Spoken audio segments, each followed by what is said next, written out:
मेरी खुशियों से ज़्यादा तो आपको अपना आत्मसम्मान प्यारा है ना माँ। तानिया, क्या बात है बेटा, इतनी उदास उदास क्यों हो आजकल? देख रही हूँ सारा दिन तुम अपने कमरे में ही बंद रहती हो, ना कहीं आना ना कहीं जाना। आजकल तुम्हारी सहेलियाँ भी नहीं आ रही। रीटा ने जब उस दिन सुबह सुबह फिर एक बार तानिया का उदासीन चेहरा देखा तो पूछा, आप तो रहने ही दो माँ, आप ही का किया धरा है सब, और अब इतनी भोली बन रही हो जैसे कुछ जानती ही नहीं। उसने भी तपाक कर रीटा को जवाब दे दिया, ये तुम क्या कह रही हो बेटा? अब मैंने क्या किया जो तुम इतनी भड़ास निकाल रही हो? रीटा सकपकाकर बोली, अरे वाह माँ, बात तो ऐसे कर रही हो जैसे मुझे खुश देखने के लिए मरी जा रही हो। इतनी ही परवाह थी तो क्यों मना किया था पिछले महीने मुझे स्कूल ट्रिप पर जाने से? सबने कितना सुनाया मुझे कि मैं तो अपनी मर्जी से कहीं घूम फिर भी नहीं सकती, और मेरे जन्मदिन पर जब चाचू बोल रहे थे कि वो पार्टी देंगे तो कितने घमंड से तुमने मना किया था कि जब हमारे पास पैसे होंगे तब हम पार्टी करेंगे, हमें किसी और के पैसों से खुशियाँ नहीं खरीदनी। और तो और सबके बर्थडे पार्टी में हाथ के बने छोटे मोटे तोहफे भिजवाकर मेरी जग हंसाई करवाई आपने, और पूछती हो कि मैं उदास क्यों हूँ? मैं पूछती हूँ कभी पैसा था कि कहाँ आपके पास मुझे खुशियाँ देने के लिए, जो इतना घमंड दिखाती हैं आप सबको? और अगर कोई मुझे खुश करने के लिए अगर तोहफा या पार्टी या फिर स्कूल पिकनिक पर भेज देना चाहता है तो इसमें हर्ज ही क्या है? मेरी खुशी के लिए ही तो सोचते हैं सब, कितनी हंसी उड़ाते हैं सब मेरी। मगर आपको क्या, आपको तो अपनी पड़ी है, अपने आत्मसम्मान की पड़ी है। आप क्यों मेरी खुशी के लिए किसी के आगे झुकेंगी? आपकी तो खुददारी आड़े आ जाएगी ना। तानिया ने जैसे दिल में दबी सारी भड़ास एक साथ ही निकाल दी। रीटा की आंखों में आंसू थे। सोच में पड़ी थी कि क्या इसी दिन के लिए उसने अपनी खुशियों का आईना बदला था। एक समय पर कुछ बड़ा करने की चाहत रखने वाली रीटा की जब प्रणय से शादी हुई थी तो उसने अपने माता पिता की इच्छा के आगे अपनी खुशियों को छोटा पाया और अपनी खुशियाँ प्रणय और उसके परिवार में ही ढूंढना चाहा। प्रणय एक निजी कंपनी में इंजीनियर था। बहुत खुश थी वो प्रणय के साथ। प्यार, इज्जत, मान सम्मान सब कुछ तो था उनके रिश्ते में। इतना खो गई उन खुशी भरे पलों में कि प्रणय तक की बात नहीं मानी गई उसने। रीटा, सुनो रीटा, तुम्हारी पढ़ाई तुम्हारी शादी की वजह से बीच में ही छूट गई थी। सिर्फ 1 साल की बात है, तुम क्यों नहीं पूरा कर लेती अपना कोर्स? प्रणय ने उसे कई बार समझाना चाहा, लेकिन खुद के माता पिता का दबाव था कि ससुराल में अब ये सब भूलकर सिर्फ गृहस्थी पर ध्यान देना। और कुछ शादी के 6 महीने बाद ही सास के सीढ़ियों से गिर जाने पर उसकी रीढ़ की हड्डी में चोट आने की वजह से उनकी जिम्मेदारी भी उसके ऊपर। हालांकि प्रणय नर्स लगवाना चाहता था, मगर तब परिवार की सेवा में ही अपनी खुशियाँ ढूंढती रीटा ने उसकी एक न सुनी। फिर कुछ ही महीनों में रीटा गर्भवती हो गई और उस दौरान बड़ी कठिनाइयों से गुजरी। घर पर किसी बड़े का न होते हुए उसकी सास ने उसके मायके जाने की सलाह दी। वही मायके में वो पूरा बरस रही। जिस बीच प्रणय अक्सर उससे मिलने आया करता था। जब तानिया 3 महीने की थी तब रीटा अपने घर वापस आई। अब बच्ची और सास दोनों का बोझ वो अकेले रीटा नहीं उठा सकती थी, सो उन्होंने एक कामवाली भी रख ली जो लगभग हर काम में रीटा की मदद कर दिया करती थी। प्रणय ने उससे तब भी कहा कि अब भी देर नहीं हुई यदि वो अपनी पढ़ाई पूरी करना चाहती है, मगर अब पूरी तरह से घर परिवार और बच्चे में रच बस चुकी रीटा इन सब चीज़ों के बारे में भूल ही चुकी थी। नहीं प्रणय, वो वक्त अब बहुत पीछे छूट गया जब मेरी खुशी खुद से जुड़ी थी। अब तो मेरी खुशियाँ सिर्फ आप लोगों को खुश देखने में हैं, वो मुस्कुराते हुए कह दिया करती। इसी बीच उसके देवर का भी विवाह तय हुआ, जिसका सारा काम काज उसी ने संभाला था। देवरानी नौकरी करती थी और उसका दफ्तर उनके घर से दूर पड़ता था, तो शादी के कुछ ही महीनों के भीतर उसके देवर और देवरानी एक अलग घर में शिफ्ट हो गए। मगर शायद उसकी सास समझ रही थी कि उनके वहाँ से जाने की वजह क्या है। बहुत उदास रहने लगी थी और शायद इसी उदासी ने उनकी जान ले ली। उस रात कुछ तो हुआ था। उसके देवर देवरानी उस रविवार उनके घर खाने खाने पर आए थे। फिर माँ के कमरे में उनसे मिलने गए। कुछ देर बाद रसोई में बड़ी बहस की आवाज़ आने लगी। पढ़ने भी उस रात शहर में नहीं था। वो कमरे में गई तो एकदम चुप्पी छा गई और यकायक उसके देवर देवरानी वहाँ से निकल गए। उसने अपनी सास से भी बहुत पूछने की कोशिश की, मगर उन्होंने कुछ न कहा। बस उसके सर पर हाथ फेरा और मुंह फेरकर सो गईं। सो क्या गईं, वो दोबारा उठी ही नहीं। अगले दिन सवेरा जब वो उनके कमरे में गई तो वो दुनिया से ही जा चुकी थी। उनने अपने देवर प्रणय को फ़ोन लगाकर बुलाया। अंतिम संस्कार के बाद अभी उनकी त्योरी भी नहीं हुई थी कि दोनों भाइयों में बहुत झगड़ा हुआ और जायदाद में का बंटवारा हो गया। अब उसकी छोटी सी दुनिया में बस प्रणय, तानिया और वो ही रह गए थे। मगर इम्तिहान अभी बाकी था। शायद एक दिन दफ्तर जाते वक्त प्रणय का एक्सीडेंट हो गया और बहुत कोशिश के बाद भी उसे बचाया न जा सका। रीटा पर तो जैसे दुखों का पहाड़ टूट पड़ा। कई कई दिन तक किसी से बात न करती। उधर देवर देवरानी भी जैसे उससे किनारा कर लिया था। उसकी माँ उसे मायके ले आई। कुछ दिन तो वो वहाँ उनके साथ आराम से रही। शायद सोच भी चुकी थी उन्हें के साथ रहने का। मगर एक शाम अपनी भाभी को फ़ोन पर किसी से कहते हुए सुना, खुद का तो संसार उजड़ गया। देवर तक तो पूछता नहीं, सो चली आई है यहाँ हमारी खुशियों पर ग्रहण लगाने। सारा दिन मनुष्य सा चेहरा बनाए बस घूमती रहती है। हमारा तो हंसना बोलना दूभर हो गया है। पूरी रात अपने भाग्य को कोस कोस कर बहुत रोई। फिर सोचा कि आंसुओं का कोई मोल नहीं। अगर यूं ही उदास रहेगी तो दुनिया जीने ही नहीं देगी शायद। सो अब उसे एक बार फिर अपनी खुशी तलाशनी होगी। उसने वापस अपने घर जाने का फैसला किया और सबकी मर्जी के खिलाफ वो अपने घर आ गई और गृहस्थी की बागडोर इस बार अपने हाथ में ली। नन्ही तानिया को संभालते हुए उसने सिलाई कढ़ाई का काम शुरू किया।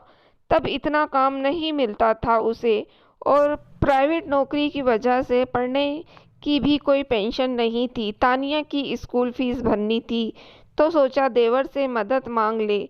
आखिर भाई की बच्ची के लिए इतना तो कोई कर ही सकता है। एक महीना तो उन्होंने पैसे दे दिए, मगर जब 2 महीने बाद फिर से ज़रूरत पड़ी तो उन्होंने साफ इनकार कर दिया। भाभी, मेरे खुद के भी खर्चे हैं। अब सारी उम्र तो आप लोगों का बोझ नहीं सह पाऊंगा। आप अपने माता पिता से मदद मांगिए ना। उनसे 2 टूक सुना दिया। याद आ रही थी उसे उसकी नसीहत, मगर क्या करती। खैर, उस रोज सोच लिया कि अब किसी से कोई मदद नहीं मांगेगी। जैसे तैसे मेहनत करके उसने घर संभाला। तानिया भी अब 8 बरस की हो चुकी थी। अब रीटा भी बहुत हद तक अपने दुखों से बाहर आ चुकी थी। तानिया की परवरिश में ही अपनी खुशियाँ तलाश चुकी थी। माँ बेटी जैसे अपना संसार बसा चुकी थी।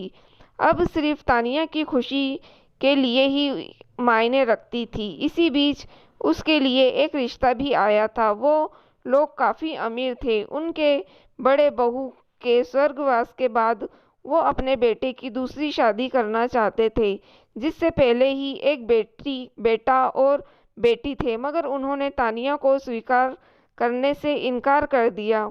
उन लोगों का कहना था कि वो तानिया की परवरिश के लिए उसे हॉस्टल भेज देंगे, खर्चा भी उठाएंगे, मगर उसे तानिया से अपना रिश्ता भुलाकर उनके परिवार के प्रति समर्पित होना होगा। रीटा को ये बात बिल्कुल नागवार गुजरी और उसने साफ इनकार कर दिया।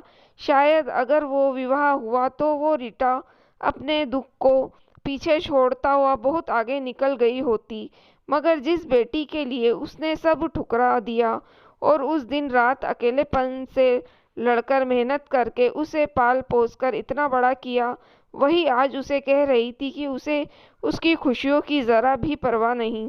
ये कैसी विडंबना थी। फिर भी अब परिस्थितियां उत्पन्न हुई तो उससे लड़ना तो था ही और जीतना भी था। देखो तानिया, ये वही लोग हैं जिनके पास एक वक्त तुम्हारे स्कूल की फीस भरने के लिए पैसे नहीं थे। तब इन्हें तुम्हारी खुशियों का ख्याल नहीं आया कि अगर फीस के अभाव में तुम्हारी पढ़ाई छूट गई तो तुम्हारा क्या होगा। वो लोग जिनके लिए तुम्हारे पापा ने कितना कुछ किया, उन लोगों ने तब उस मोड़ पर हमें मरने के लिए छोड़ दिया। जब तुम भूखी थी, तब मेरे पास काम नहीं था, तब इन लोगों ने हमारी सुध तक लेना जरूरी नहीं समझा। उस वक्त कहाँ थे ये लोग जो आज तुम्हारे जन्मदिन की पार्टी देना चाहते हैं, और वो भी शायद सिर्फ इसलिए कि तुमने स्कूल में टॉप किया और तुम्हारे नाम के साथ जोड़कर इन्हें भी वाहवाही मिलेगी। उस पार्टी में तुम्हारे दोस्त से ज्यादा इनके सगे संबंधी आते और नाम होता तुम्हारा और तुम पर खर्चे का। बेचारी बच्ची का भी तो मन होता होगा ना पार्टी करने का, मगर इसकी माँ के पास तो कुछ नहीं है, सो हमने सोचा चलो हम ही कर दें पार्टी, साथ ही इसके टॉप करने का ये हमारी तरफ से इनाम भी हो जाएगा। यह कहकर तुम्हें नीचे दिखाया जाता अगर तो क्या तुम खुश हो पाती। फिर क्या गलत किया मैंने ना कहकर। और अगर तुम्हारी सहेलियों को यहाँ आना नहीं पसंद या मेरे भेजे तोहफे नहीं पसंद तो फिर उन्हें प्यार का मोल नहीं है। तोहफे पैसों से नहीं प्यार से आके जाते हैं। और रही ट्रिप पर भेजने की बात, तो मेरे लिए तुम्हारी पढ़ाई ज़्यादा ज़रूरी है, क्योंकि जो भूल मैंने अपने जीवन में भी की वो मैं दोहरा नहीं सकती। काश मैंने तुम्हारे पापा की बात मानकर अपनी पढ़ाई पूरी की होती तो हमें ये दिन देखने को नहीं पड़ते। इसलिए अब मैं एक एक पाई जोड़कर तुम्हें बस अच्छे से अच्छी शिक्षा देना चाहूँगी, जिससे कि आज नहीं तो ना सही मगर बाकी उम्र की तुम्हारी खुशियाँ किसी की मोहताज ना हो, जिससे कि तुम हर मोड़ पर अपनी खुशियाँ खुद बटोर सको, ना कि और का चेहरा ताकती रहो या उनमें ही अपनी खुशियाँ ढूंढती फिरो। घूमना फिरना तो क्या है, एक बार पढ़ लिख जाओगी, अच्छा करियर होगा, सैलरी होगी तो दुनिया घूमती फिरना और हो लेना खुश। मगर अभी के लिए अगर अपने हालात में ही अपनी खुशियाँ नहीं ढूंढ पाओगी तो पूरा जीवन कभी खुश नहीं रह पाओगी। मेरी ये बात याद रखना। मेरा जीवन भी एक मोड़ पर आया जब अगर मैं तुम्हें छोड़कर देती और आज शायद बड़ी आरामदेह जिंदगी जी रही होती, मगर मैंने उन भौतिक सुख और खुशियों से ऊपर तुम्हें चुना। उन दिनों सबसे रवैये को देखते हुए मुझे जो ठीक लगा मैंने किया। अब सब कुछ छोड़ तुम्हारे पापा को भी भूलकर मैंने खुद को तुम में ही झोंक दिया। तुम्हें बड़ा होते देखने के लिए अपनी सारी खुशियाँ समेट ली और आज ये तुम पर निर्भर है कि तुम्हें अपने जीवन को स्थायी खुशियों से भरना है या फिर क्षणभंगुर खुशी भरे पलों के धोखे में पड़कर खुद ही इस चक्रव्यूह में फंसकर बाद में पछताना है। आंटी मैं अंदर आ सकती हूँ? हाय तानिया, कैसी हो? तानिया की क्लासमेट सनम के आने से उनकी बातों पर विराम लगा। अरे आओ बेटा, बहुत दिनों के बाद, कहाँ हो, कैसे आना हुआ? रीटा ने पूछा। आंटी वो एक्चुअली अपने जो दुपट्टा मेरे बर्थडे पर भेजा था ना, वो पापा के बॉस की वाइफ को बहुत ही पसंद आया था और ये जानकर कि वो घर में बना है उन्हें बहुत ही ज़्यादा उत्सुकता हुई आपसे मिलने की, क्योंकि वो अपनी बेटी की शादी की अपनी ओढ़नी पर ही काम करवाना, ऐसा ही ओढ़नी स्पेशल गिफ्ट के तौर पर बनवाना चाहती थी, मगर उन्हें कोई मिल नहीं रहा था। सो अगर आप उनसे मिल ले तो सनम ने कहा, हाँ ज़रूर बेटा, क्यों नहीं, मुझे उनकी मदद करने में बहुत खुशी होगी। ठीक है आंटी, तो मैं कल उन्हें लेकर आती हूँ। तानिया, कल हम आराम से बैठकर बातें करेंगे, आज थोड़ा जल्दी में हूँ, कहकर सनम निकल गई। देखा तानिया, प्यार से बनाए सस्ते तोहफे में भी कई बार बहुत ताकत होती है। चलो अब तैयारी करनी पड़ेगी, इस ऑर्डर के बाद शायद तुम्हारे लिए कुछ और खुशियाँ खरीद पाऊँ, कहकर रीटा अपने काम में लग गई। तानिया सारा दिन सोच में डूबी रही, जैसे उसकी सारी जिंदगी उसकी आंखों के सामने से गुजर रही हो। वाकई हर कदम पे जिस माँ ने खुद को उसकी मुस्कुराहटों के लिए झोंका था, आज उसने उसी पर इल्ज़ाम लगाकर उसके जीवन की एकमात्र खुशी छीन ली थी। शायद दूसरे दिन जब सनम आई तो माँ को उन लोगों से बात करते देख उनकी आंखों में जो आत्मसम्मान और स्वाभिमान की चमक दिख रही थी, उससे वो सही खुशियों के मायने शायद पूरी तरह समझ गई। शायद समझ गई कि खुशियाँ दूसरों के पैसों से या दूसरों के भरोसे खरीदी नहीं जा सकती, बल्कि खुद अपनी परिस्थितियों से कभी लड़कर तो कभी समझौता करके कमाई जाती है।